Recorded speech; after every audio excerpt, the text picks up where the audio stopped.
These are the top 3 best drift cars in ERLC. If you do enjoy this video, make sure you drop a like and also subscribe, but let's get straight into it. So I'm first of all going to run you through some tips that will help you become a better drifter before I showcase you the best vehicles. So the first thing to note is that faster cars are usually better, and that is because they just have more acceleration, which allows you to do more drifts and longer drifts, more importantly. If you have a slow car, it will be difficult to gain enough power to actually slide into the turn just like this. If you don't have enough power, you literally won't even be able to do that. If you just going slow, you'll just turn around the corner like that rather than actually spinning out in the corner like that, as you can see there, which is what you want to be able to do to properly drift. Now, if you're a beginner at drifting inside of ERLC, you need to listen carefully to my next tip, and that is to use electric vehicles. More specifically, you want to use the Celestial Type 6 and the BKM Horizon Roadster. Now, the reason for this is they are electric cars, which makes it easier in terms of the fact that they don't have gears. As you can see, there is no manual option on an electric car because, well, they only have one gear, which is drive. They obviously have neutral and reverse, but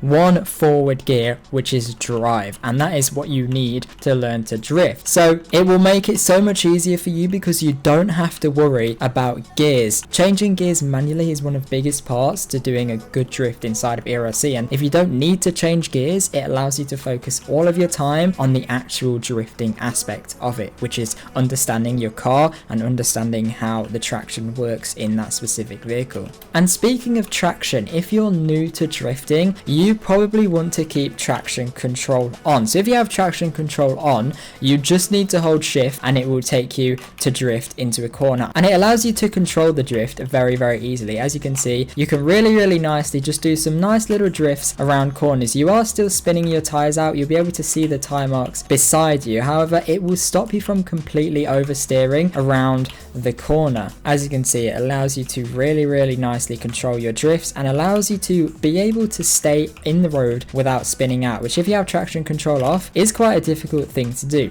If you want to know how to turn traction control on and off, you want to press a T on your keyboard and you'll see the little TCS light here. Now if it's not off, all you need to do is turn and you'll pretty much start drifting straight away, just like that. Whereas if it's on, you'll need to hold shift and you'll need to mess about with gears and stuff like that. Whereas if it's on, make sure you hold shift to actually spin out and start getting into a drift routine. And just before I show you the top 3 best cars, the final tip is try to use the same vehicle all of the time when you're drifting. Once you're more experienced and you understand how the physics in ERLC work, you can start to change vehicles. However, if you use the same vehicle, it allows you to understand what speed you can go in each gear and what gear you need to be in to do that specific drift. So for example, each vehicle has a maximum speed. For example, the GTR in gear 2 can only go 39 miles an hour. That is its maximum. Whereas the McLaren in gear 2 can only go 30 miles an hour maximum, as you can see just here. So by using the same vehicle, it allows you to know what gear you need to be in at what speed when you're doing it manually, so you know what speed to drift at and you know what gear to be in at what time. But having said that, let's move on to the best vehicles to do this in. And well, the first vehicle is this one just here, the 2022 Bullhorn Determinator SFP Fury. Now this is a really good vehicle because it's very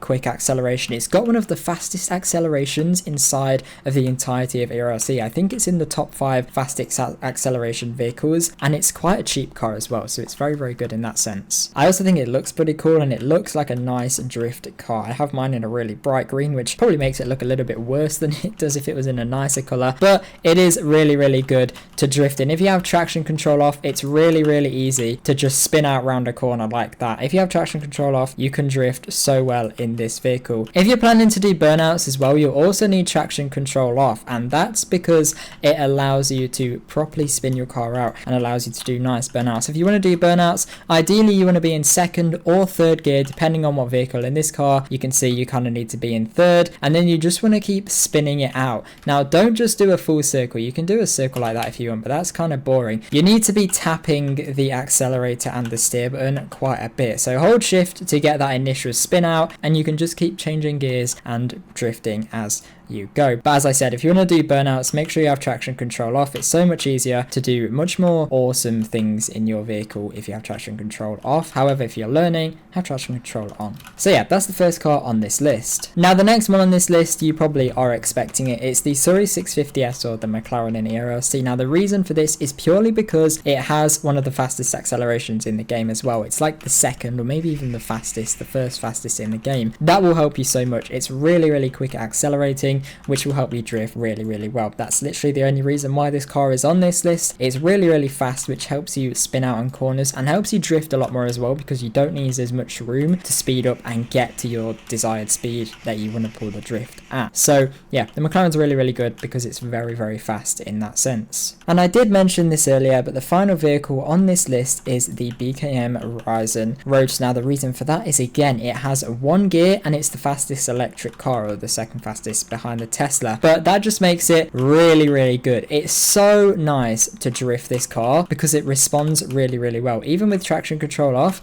as you can see, it just drifts so well, and you can do loads and loads of burnouts. Now once you are more experienced, you probably want to get out of electric cars because they do limit you to how big your drifts can be. But if you're new to drifting, as I said, please make sure you use an electric car because it will help you learn so much. A final bonus tip is try to make sure you're learning around the same place. For example, in this video you've seen me use this area by civilian spawn a lot because it allows you to do constant 180s just non-stop in the exact vehicle you want to learn in, which makes it much better. So I hope this video helped you out. This is the final vehicle. Electric cars are good for drifting. People don't really know that, but yeah, thank you very much for watching this video. Drop a like and subscribe if you enjoyed or found it useful, but hopefully I'll see you guys in my next video.